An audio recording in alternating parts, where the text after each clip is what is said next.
Our second speaker is an actor, a comedian, a producer, an author, and an Emmy nominee.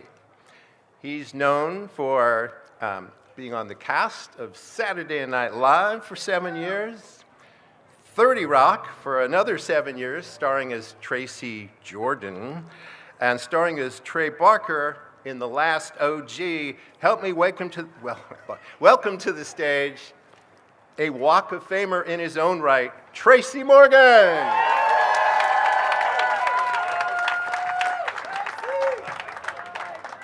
You don't get no pound, you get a hug, baby. You know what it is, you want G. You know what it is. Yo, bust it. In my generation, when you say Martin, you don't have to say his last name. Everybody knows who you talking about.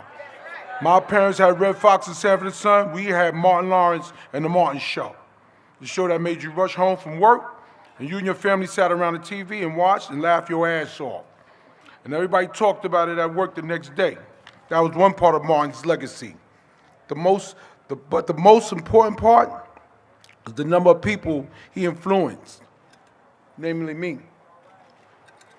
I had a friend named Raul in Puerto Rican George who worked for Russell Simmons, and he gave me and my brother Jim some tickets to see Martin host Def Jam. Out of all the comedians that performed that night, the only one I remember was Martin. His funny was effortless. He made me want to do and succeed in comedy. He made me believe I could do it. 4 months later, I performed on Def Jam. I thought that would be the last time meeting him, because out of nervousness, I smacked him on the ass when he introduced me and passed me the mic. I thought it was a good pass. We ain't dropped the mic. Might get into drop. And afterwards, I thought he was mad at me and even hated me. But to my surprise, he called me a year later. I walked my son to school, and when I came home, my wife, Sabina, said, Martin Lawrence just called you. I said, yeah, right, Martin didn't call me. He ain't called me. 10 minutes later, he called, okay? He called me back, and he said, what's up, wild boy? Because that's what he used to always call me, wild boy. Remember that? He used to call you and Billy. He used to call me wild boy. What's up, wild boy? And after a short time on the show, Martin and Kenny Buford wrote the role Hustle Man. For me, which changed me and my family's life forever.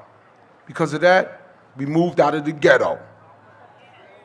But we still ate Franks and pork and bean juice.